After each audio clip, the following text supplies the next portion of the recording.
Rock Salt Musecast Experience with Aaron and Dave. And on the phone, we've got Rob from Florida.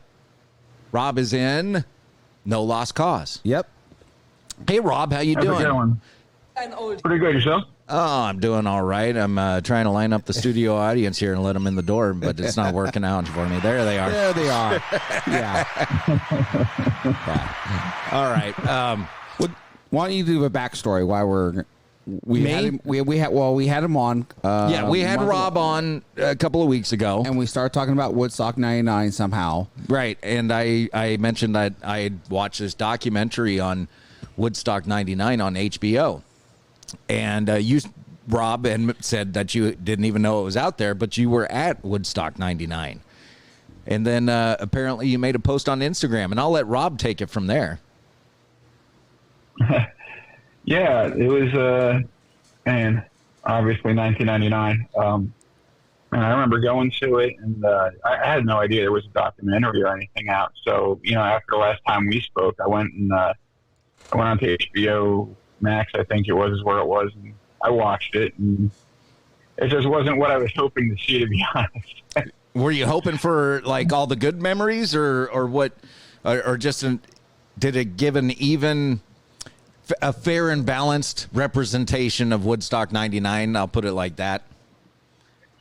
No, I didn't think so at all. Like they made it sound like the entire time was just from the second you set foot on the ground to the minute you left, it was nothing but violence and chaos, vandalism, and theft, and and it wasn't like that the entire time. I mean, it'd be stupid to say that it didn't happen at all. I mean, it gradually, turned into what you saw on the news and everywhere else, but it wasn't like that the entire time. Yeah, and I think the documentary did kind of lead you to believe that the entire, what was it, 3 days? Was it? Oh, it's 2 days. 2 days was just, mayhem. Yeah, and that was definitely not the case. I'm sure that a couple of things were accurate. I'm sure it was like 110 degrees out there, right? It was extremely hot. Oh yeah, it was really hot. I remember the heat real good. I remember one day, we had to bring our tents, and I worked at UPS at the time, and I went with a couple guys from there, and it was so hot. And the one day, I think I had just finished watching Megadeth, and I was trying to find where I was in the midst of everybody, and this freak thunderstorm just hit out of nowhere. Really? And I see people chasing tents down the makeshift roads and everything else. It was a nice relief, but at the same time, you're like, I hope my stuff is still there. That I haven't been to a festival where you camp out, and I've been to festivals where there is camping, but I didn't camp. And I've always wondered I don't trust everybody at a festival. They're not all good people. Unfortunately not. Somebody's got the idea of, hey, while everybody's out watching Megadeth, I think I'm just going to raid the campsites. Oh, yeah. I'm sure there was plenty of that happened. Thankfully, I didn't have to deal with any of that. Yeah, no kidding. Well, so the documentary said there was roughly 200 to 300,000 people out there. Would you say that was accurate? Oh, yeah. There was, man, if you just watch some of the, every once in a while, I'll try and watch some different performances and see if I, see myself or one of the guys I knew. And, the size of this crowd is just immense. Yeah. That was one of the things. We go to Aftershock out here in Sacramento, and their capacity like 55,000, something like that. And that's a big enough crowd for me. I see 200,000-300,000 people. I watch like the Wacken Festival out in Germany or even Woodstock '99. I go, I just couldn't do it. I couldn't do it. I'd be way in the back, just chilling. Yeah, I've kind of grown out of it myself, to be honest with you. I like the smaller shows kind of these days. So let me ask you this. What was your favorite act that you saw at Woodstock '99? Let me think. It's got to be Corner. No, you know what? I'm going to go with Seven Dust. Seven Dust? They put on a great show. They do. Yeah. Yeah, I was right up front against the barricade for that. That was Oh, wow. that was pretty great. Yeah. Now, did you get crushed a little getting up at the barricade? A little bit, yeah. What's his name? John, the singer. He staged that one time, landed right on top of me. Oh, really? Nice. Yeah, so that's one part I keep looking for to see. Oh, can I find myself when that happens? Yeah. Yeah, I know. I was at the Metallica Night Before concert during the Super Bowl, and I watch it every once in a while, and I always point out to friends and family, well, that's where I was standing right there, and I look for myself every single time, but I can't find myself. But I'm like, that's where I was right there. So I get it. Yeah, you get the area. There was a lot of great acts, by the way, on Woodstock 99, Aaron. You had Korn, and I know I'm not naming them all. Korn, Metallica. Kid Rock, Limp Bizkit was there. Moby, they interview Moby a lot in that documentary. He was there live. I mean, Offspring. I mean, it was a great lineup. Yeah, watching the documentary, they tried to blame the lead singer of Limp Bizkit for the rioting, and I'm like, really? He's the leader of the riot? I mean, these people were... Some people give Fred Durst too much credit. I was like, really? I mean, yes, he says some things that I probably, as a promoter, hey, can you calm him down a little bit? But, he didn't like the match. I mean, people were already, it seemed like, pretty angry about the conditions. And again, the promoter, he did it was in July, right? Or August? I think it was July. He did it right in the middle of summer. Now, again, maybe it wasn't supposed to be 110 degrees, but you take that risk in July. Is Rome, New York typically a hot place in summertime? Do you know? Probably, yeah. I mean, anywhere up there, it still gets pretty hot in the summers. Yeah. Well, that's like doing Aftershock. If they did it here like in August. Well, they used to do it like mid-September, and it was totally uncomfortable until the sun went down. It was very uncomfortable. And you get, like they talk about in that documentary, you get 50,000 people all jammed together, and the body heat alone, is difficult to bear. Not to mention all the guys that don't wear deodorant. And this guy knows what I'm talking about. You're like turning to your left going, dude, could you just maybe some roll out here? I got one in my bag here. You just use this. All right. We'll get you some Axe.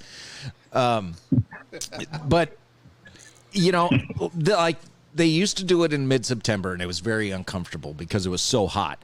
And then they finally moved it to mid-October because mid-October we're typically not getting any rain yet or anything like that, but the temperatures are 10 to 20 degrees cooler than mid-September, correct? You're right. I mean, I think it was 85 the first year we went. I mean, that wasn't too warm to me, maybe to somebody else, but that was very comfortable all day. So now, Rob, I'm going to tell you, just so I can relate here, I've watched some clips of Woodstock 99 on YouTube, like Kid Rock. That's probably my favorite one that I like to watch is Kid Rock. When he's doing Ba with the Ba. It's so much fun to watch him. And like we were mentioning before you jumped on air with us, is the documentary almost has an agenda of, this is the way it was in the 90s. And the dude that says when they're showing Kid Rock come out in his full-length fur coat and all that, he goes, that was the epitome of the haves and have-nots. And I was like, really? Really? His stage dress. I mean, does anybody think that rock stars dress like that when they're not on stage? I mean... Yeah, I mean, it's all for show. Come on. It's an act. Right. I mean, Liberace wasn't running around in big capes and, around Vegas. It was for the stage. Yeah, we're going to go see Kiss next month in September. And I expect full makeup and everything, and the whole show. And I don't expect if I saw Gene Simmons at the local 7-Eleven, they'd be dressed like that. Yeah, I don't think he's dressing like that. Now, Rob, you may dress like that on stage because you're in a punk ska band. So, jeans and a T-shirt kind of is the way to go. Yeah. Yeah, you got to relate to the audience. So. Yeah, I pretty much wear what's comfortable. I don't really care so much about what I look like on stage as much. Yeah, I get it. But I mean, Kiss has their thing. And, back in the 80s when big hair was big, there were some. We always kind of looked at him like, oh, that dude's a douche. There were some people that walked around in spandex and all that. But unless you were going to a show or in the show, you didn't normally dress like that. No. Like, you don't see Slipknot walking around in their masks and jumpsuits all the time. Yeah, exactly. I've got a theory about Slipknot, by the way. So because you mentioned masks. I got a theory about Slipknot, which is they were all just band geeks in high school, and they wear the mask so that they can make themselves seem far more aggressive than being band geeks. But when they're backstage, they just take it off and they like to play Nintendo and read comic books. Oh, I'm sure they do. Corey's a huge geek when it comes to comics, man. I love Corey Taylor. I love and hate Corey Taylor because he's kind of a jerk, but at the same time, he's a great rock star. And I love him more he knows how to command a stage for sure. But I love him more. I love his music more in Stone Sour than I do Slipknot. Yeah. I just think he's great. Yeah, he's one of my favorite artists for sure. Yeah, have you checked out some of his new stuff, his solo stuff? Yeah, it's very different. I mean, I'm not the biggest fan of it, but he's doing what if you want to branch out and do different things, go for it. Knock yourself out. At least he's not doing it under the name of, Stone Sour or Slipknot when it's so different. So, exactly. I think that's the mistake that Nikki Sixx made with Motley Crue when they kicked Vince out, was he totally changed the sound of Motley Crue, and that upset all the fans. And he even admits it to this day that he should have just started a side project, called it something else. Yep. Definitely. Is there anybody that you can remember you saw for the first time at Woodstock 99 and you became a huge fan of, that you listen to all the time now? I don't listen to them too much anymore, but I remember at the time, the one band that I found, they had I think 3 or 4 different areas for stages. One was on one side, one was on the other side, and then they had one in an airplane hangar in the middle. And this band called Reveille played in there. And I thought they were just one of the greatest bands. I haven't heard of them. Are they an East Coast band or? I think they were in Boston. I think I could be totally wrong on that, but they had a really great new metal sound back then, and I was really surprised that they weren't bigger than they were at the time. So, getting back to the negative about Woodstock 99, I don't want to focus on the negative, but this is one of the things that I kept pointing out to my wife, especially last night as we were watching it, which is, he had Woodstock 69, which was all supposed to be peace and love. And the thing that really annoyed me about this documentary was the people that were commenting on Woodstock 99 weren't even born yet. And they were like, everybody thinks Woodstock 99 was peace and love, and it was really this and that. And I was like, I'm not going to take it from you. You weren't there. You weren't even born. I'll take it from the old hippie that barely remembers that. That's the guy that I want to talk to. And then comes Woodstock 94, and that was you had the mud slinging with Green Day, which I think that was a big catalyst to Green Day getting noticed. The mud slinging. Yeah, and that's what got me into music and wanting to play music, was their performance actually at that show. Oh, that's amazing. Yeah, because Green Day, I don't know if you've seen it, Aaron, but where I would have been like, stop throwing mud, man. These guys just picked it up and threw it back at the crowd, and they were into it, and everybody was having fun. I mean, it was a great scene, and I think it really helped them get noticed. Yeah, big publicity. Yeah. Yeah. And it wasn't even like a stunt. It just happened. Naturally. Yeah. And that's when the best stuff happens. So Woodstock 94, you had, we were coming out of the grunge era, and you had bands like, they did Dreams, the Cranberries. You had the Cranberries there, yeah. and they had a lot They were at 99 too. Oh, were they at 99? I didn't realize that. Yeah, they were both. Yeah, I would have loved to have seen the Cranberries. But they had a lot of the acts from 69 and 94, like Santana and obviously Jimi Hendrix wasn't there. I don't remember who else. Oh, Crosby, Stills, and Nash was there. But they kind of mixed it up for, musical styles. There's a lot of classic and a lot of new. And then you get to 99, and it's bands like Korn and Limp Bizkit and all these new metal bands and that sort of thing. And I told my wife, I said, the thing that I noticed that's very different between 94 and 99 is the style of music. The 99 music was much more aggressive. Wouldn't you agree? Yeah, I think 94 was a lot more punk and grunge, like you said, although they did have 9 Inch Nails at the 94 one. And, 99 did have had a good mix once in a while, too. I mean, you had DMX in there, Cranberries, like we were just talking about. James Brown actually played there, too. He was there. Who was there? James Brown. The phone keeps breaking up. James Brown. Oh, James Brown. Oh, yeah, James Brown was there. Yes. Yeah, he was there, and that was cool. You had Creed. Then you had who was it? Alanis Morissette, I think, was there the one day I was walking up, and so there was I think we focus a lot on the heavier bands. It's just because it's what we like more, but there was a pretty decent representation, I think, of a bunch of different genres. Yeah. But that's what the documentary did, though. They wanted to show you all these heavy metal bands, angry guys, and all that. Angry white. Yeah, and the girl, the blonde girl, basically was like, every time she made a comment, it was like, all these guys were discussing, all they want to do is lay their hands on girls, and take advantage of the scene. And I'm like, talking to you now about, you went there, had a good time. And there was probably a ton of people, since they had over 200,000 people there, that went and just had a good time.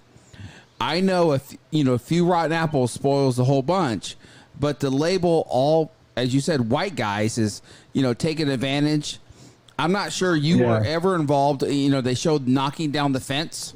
It was probably a few hundred people. That's it, and there was over 200,000 there.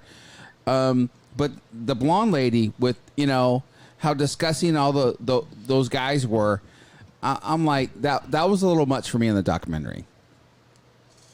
Yeah, I mean, there was a lot of craziness that went on at the end of it. I remember watching the Chili Peppers, and then I started seeing all these fires going off everywhere. So I was like, I'm just going to, I started walking back to my, Ken at that point. And I remember, a couple of beer bottles whizzed past my head. They were just throwing them left and right. And then, like you said, the fence was coming down. And saw this weird group over to my left, kind of like, it looked like they were like bouncing up and down or something. I couldn't tell what they were doing. And then all of a sudden, I saw an ATM machine go flying up into the air. I was like, oh. Oh, man, that's awesome. Yeah, they showed people like trying to get into the ATM machine. And I'm like, they gave the people candles. Yeah. Candles. That was such a bad idea. Yeah. Yep. And it got out of control real quick. Yeah, they should have stopped that before you be like, this could go bad. Yeah. Yeah, we didn't think that one through. Now, let me ask you, though, as the fires started to burn and things got a little out of control, did you ever, I don't want to say fear for your life, but did you ever go into survival mode and just go, I've got to do this in order to survive? I pretty much did, like, if you live in, like, some of the fancier suburbs, you see those guys that are walking around doing that real rush kind of walk. I was doing that back to my tent. Okay. But it wasn't like, just the entire place was on fire and rioting. You went back to your tent and things were cool? For the most part, I mean, you could still hear stuff going on. And there were a lot of people doing a lot of gnarly stuff, but you could get away from it if you wanted to. I mean, it was definitely, you know, a bad scene. There's no question about that. And but yeah, nobody seemed to really bother with me too much, so I just kind of hung out in my tent and kept to myself at that point. Yeah, I think it's a level of involvement, Aaron. You know, if for the people that wanted to get involved, I wasn't there, but the people that wanted to get involved, they're the ones that were, you know, burning things or getting hurt or whatever. Would you? Am I right? Yeah, pretty much. It seemed that way. I mean, yeah, no doubt, you know, there were people that didn't want to get involved, maybe got messed with here and there, I'm sure. I mean, with that kind of thing going on, other people are eventually going to get affected to some extent. But I think mostly people were just, I guess, you know, if you watch the documentary, and the guy that ran the event, he blew it off. He's like, oh, things were, you know, they were expensive, but it wasn't unreasonably. And I'm like, dude, I went to get pizza, and it was $6 a slice, and then $4 for a cup of water. Like, and that's in '99. It's not unreasonable. Yeah. I mean, that's a little pricey for $99 for a slice of pizza, for sure. Those are Ticketmaster prices. That's Live Nation prices. Yeah, I mean, today that's expensive by today's standard, let alone back, you know, in '99. Well, you know, back in '99 when all this went down and I had heard about the prices of water and all that, I was like, you know, that's just not the right thing to do. As a promoter, I don't think that's the right thing to do. You've got 200,000-300,000 people, and I'm assuming that you couldn't leave. You couldn't leave and come back. You couldn't go get a flat of water and come back, I'm assuming. So, you're kind of holding them hostage, and what else are they going to do? Well, they're going to pay $4 for a cup of water, but like they said in the documentary, you could buy a beer for $4. So you get a bunch of kids that go, water or beer? I'll take the beer. And then they get drunk, they get dehydrated. You get people going to the hospital. You get things like riots. It was just. It seemed like there was a lot of thought that went into it, but not the right thought. Yeah, definitely. They were definitely out to rake that money in any way they could. And then when things went south, and, you know, not saying that was the sole reason, obviously not, but I mean, definitely a contributing factor. And to go ahead and downplay it like he did is just wrong. Yeah. I think it was a combination. It was just a lot of factors that went into it. You had the beer water thing. You had the heat. You had like they said, you could pay off security to get drugs in and that sort of thing. So, you know, I mean, I don't know. I wasn't there, but I think it was just a combination of things. The aggressive music, the alpha male thing going on, because there's a lot of that at concerts, and it's just it was all the right elements for what happened. Yeah, you always got your boneheads in those kind of places, unfortunately. Yeah, I don't know what it is about that. I've been to thousands of concerts, and it doesn't matter if I'm at a Stevie Wonder concert or if I'm at you know, a Guar concert or something like that. There's always that one dude that it has to be the alpha, and he's got to, you know, come fight me, try me. You know, there's always that one dude.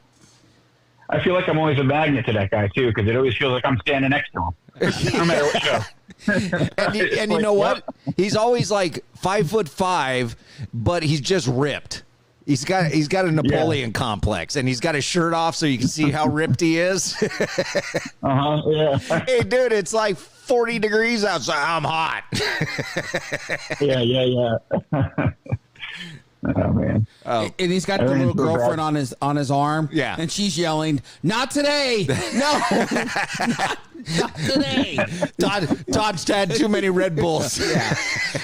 We're not doing this today. You know, like it's happened 20 times before, and she's still with the guy. Yeah. But we've been to Aftershock a couple times, and I have never seen anything go on like that. I have come close to a fight, and it was over my niece who she was over 18. I think she was like 20, somewhere between 20 and 22, somewhere in there.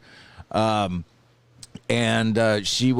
were up at the front for Rob Zombie, and I had to leave where we were and go out to the back of the crowd and then come back.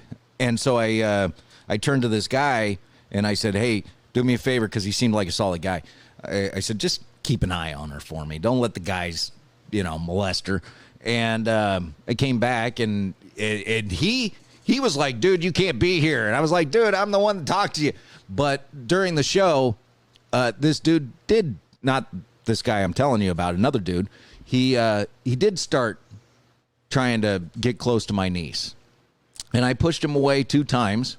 And the third time, I said, "You touch her again, and you see this Doc Martin, I'm going to put it right on your head.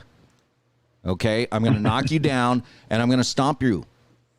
So I'm warning you, don't touch her. Don't touch her." I was at a punk. This is a good one. I was at a punk show. I was a punk festival, and Flogging Molly was on stage. And this, yeah, it was a good show. I'm there with my son, and he's 20-something. And this woman behind us, we were up at the rail. We had gotten there. We had probably spent 5 to 7 hours up at the rail because we got there early. And this woman just wanted to be at the rail. Now, if you ask me nicely, especially if you're a woman or a kid, can I step in front of you? Absolutely. That's not what this woman wanted to do. She was elbowing us and kneeing us and, all these things. And at one point, we keep pushing her back. And at one point, she kneed Shane in a place guys don't want to be kneed. And and Shane went a little crazy, and he reached back, and I was like, "Nope, can't hit a girl." If that was a dude doing it, I'll let you do it, but you can't hit a girl. And so sounds like a stretch of the definition right there. Yeah. So this went on for a bit, and finally security yanked her out of the crowd. And it became such I don't want to say a melee, but it became such a spectacle that the lead singer of Flogging Molly saw what was going on. Now, he didn't stop the show or anything, but after they yanked the girl out, I don't know the dude's name, the lead singer of Flogging Molly came over and tossed my son a Guinness. He's like, "Hey, good job." Nice. Yeah, because he showed some restraint and he took care of the problem. Nice. So it does happen. But it's not, in a crowd of 50,000 people, I'm going to say 1% are the jerks. Yeah.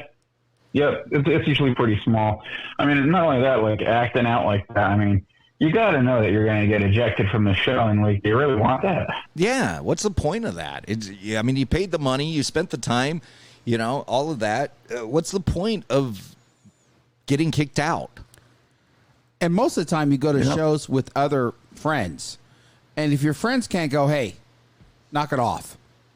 Yeah. You all deserve to go. If the friends can't go, hey, that's enough. You're crossing the line. That's, let's enjoy. Let's have fun. I've had to do that with some other buddies, not at a concert, but another place. I'm like, hey, guys, that's enough. Yeah. And so show some restraint. And usually at that time, everybody goes, I'm good. Yeah. Yeah. Rob's got a great Goldfinger story. Yeah. I mean, we've heard it, but I won't make you retell it, but it's a great story.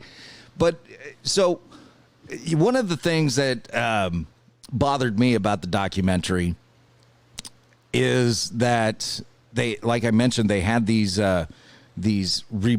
journalists. That's what they were labeling them, journalists that were like 30 years old, commenting on 69, Woodstock 69 and 94. And, and it's like, I'm sorry, I can't take you seriously. Maybe that's because I'm old, but I can't take you seriously. You weren't there. You weren't even alive. You don't know. Yeah. But one of the things they did in the documentary was, and I just brushed on it lightly, is they were focusing on it was the largest gathering of white guys, and it was over and over, and it was like, I turned to my wife and I said, it's a rock festival. Now, if it was a hip hop festival, I would expect it to not be majority white, but it's a rock festival. And I don't know, every rock festival that I've ever been to has been like, the white to black ratio is probably 100 to 1. Yeah, I don't even feel like that's even necessarily accurate. I mean, like there was a good mixture there. I mean, was there? Yeah, I thought so. You know, like you were saying, definitely a little less. But I mean, at the same time, I mean, when it came to that whole documentary, it just seems like people just want to continually push on all these you know, designations of white this or black that or straight this or gay that. Like, dude, people are people. Just, you know, stop trying to pit everybody against each other by being so divisive. Just, you know. Right. And people... At the same time, we're taking these events and, well, number one, we're losing sight of what caused the problems at Woodstock 99 when we start putting it in boxes like race. We lose the good memories about what happened, because there was good memories at Woodstock 99 for you. Am I right? Oh, definitely. Yeah. So, I mean, and really that's what we go to shows for, is to be entertained and have memories. That's what I go for. And I don't understand the people that drink a lot or do a lot of drugs or, you know, that sort of thing. And they're like, I don't even remember the show. And I'm like, well, why did you even go then? But yep. I don't fault people for enjoying the show however they want to enjoy the show, as long as it doesn't infringe on me enjoying the show. Mm-hmm. So how would you rate your experience at Woodstock 99? 1 to 10. How would you have rated? Probably 8 or a 9. So it's pretty good then. I thought so. Yeah, I had a pretty great time. And it's cool to look back and see, you know, all the different bands and artists that I got to see and such. And, you know, I had a great time. And regardless, it's historic. You know, you were there, and that's pretty cool. And yeah, I would bet that it probably, I mean, from not being there, I would bet that it probably was not as bad as they made it out in the documentary. No, not even close. Yeah. See, that's the problem with the media today. I'm not going to make this a political thing, but they only show you what they want you to see. Yeah, exactly. Yeah, it's unfortunate. You know, I never and it's always got to be something divisive. Yeah, I never liked Kurt Loder on MTV. Really? He always had an objective, it seems like. Well, he did. He always had an agenda, but I respect Kurt Loder as a journalist. Yeah, but I thought from the start, from the documentary and what they showed, was he was all about, you know, these promoters, all they want to do is make a lot of money and their greed. And, you know, because of their greed, this happened. And, you know, I just thought the agenda from right away was, you know, but again, you know, he never missed a paycheck. Yeah. You know, he was always looking to get a little bit more because I'm so popular. And he was blaming the promoters for trying to make a buck. Yeah. Well, my feeling is you put on a festival with 100 or 200 to 300,000 people, and you've got to make a buck. There's a lot of money that goes into that, and I don't. Not cheap. What's that? It's not cheap. No, it's not. I mean, the insurance alone has got to be a killer. All the permits you got to get, and then you got to employ a bunch of people. And they said they had 10,000 security, which I think is low. 10,000 security for 200,000 to 300,000 people. That's a bit low, but still, you got to employ 10,000 people for a weekend. Yeah, I mean, there's so much that goes into that. I mean, yeah. So, hey, Rob, I want to wrap this up, but I want to do something real quick, which is the last time we had you on, we had some technical difficulties. So I wanted to give a quick plug as to what you got going on right now. You got new music out, and the new album, and I was just going to let you do your whole plug because we had the technical difficulties last time. Yeah, sure, no problem. Yeah, we just released about, let me see, is it a month and a half ago, dropped a new No Lost Cause album called Take Two, and it's really basically just a reimagining of all the songs that, of some of the songs anyway, that we've written over the years with, you got better recording equipment and such, and we're able to add horns to most of it. So it's a redoing of a lot of the songs, some rewrites here and there, and a couple of new covers.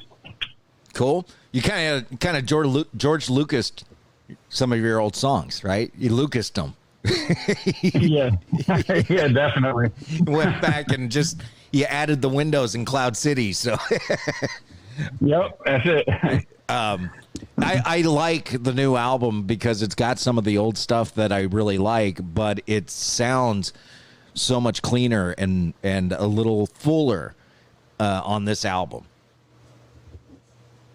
Yeah. I wanted to just make sure that we got I guess, initially when I had written the songs, I had the idea in my head for the horn section. So, like, if you listen to the original versions, like, a lot of the lead guitar parts, I use those to do what I wanted the horns to do. So now when you listen to it and you actually have the horns in place, it's kind of a mix between what I originally had in mind to do and then with what the horn player who I worked with, what he wanted to do as well.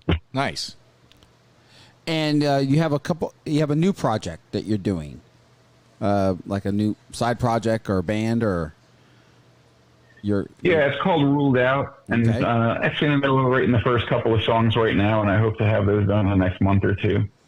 Okay, and it's going to be a lot heavier. Okay, and any more from No Lost Cause coming up in the fall? Or probably not till I'm thinking maybe around late fall sometime, hopefully. Okay. But that's going to probably be like just a couple of Christmas songs here or there, something like that. Oh, you know what? I was just thinking you guys should do a Christmas song, and let me just toss out an idea to you. I certainly am not telling you how to lead your band, but I'm just going to toss out an idea. One of my favorite Christmas songs of all time, Father Christmas from the Kinks. So if you want to cover a good punk style Christmas song, Father Christmas from the Kinks. Great song. I'll have to go look that one up. I don't think I know it, but I know quite a bit from the Kinks, so maybe I know it and don't know that I know it. Yeah, it's called Father Christmas, and it's awesome. I love it. All right, cool. Yeah, that sounds cool. And so when the new project comes out, please come back on. We're so sorry, but what happened, the technical difficulties, but come on when you have the new project, and that can't wait to hear it. A little heavier is all right with me. Yeah, I like that. All right, yeah, Rob. Sounds good. I look forward to it. Hey, thank you for coming on and talking about Woodstock 99. I love hearing the stories. One thing I do have to toss out, 2 things you should watch on YouTube. One is the Kid Rock clip of Ba Wat Ba from Woodstock 99. That one's great. And now this one's not from Woodstock 99. I think it's from the Download Festival. But Limp Bizkit doing break stuff. If you haven't seen that, on YouTube, there is a scene in the middle of that song where the crowd is going into a circle pit, and it's insane. And they show Fred Durst's face, and he's looking at it like, what is going on out there? God, I'm glad I'm on stage. Look what I've created. Yep. Yeah, it always gets crazy when they play. Yeah, we're gonna see Limp Bizkit on Aftershock, and I'm gonna be in the VIP area, so I don't have to be in the circle pits. Oh, that'll be great. Yeah. So, hey, Rob, thanks for coming on and talking about Woodstock 99, and we appreciate that. Yeah, Rob from No Lost Cause. Thank you. Yes, and Thank you guys. And to everybody listening, last break of the day. So, happy trails.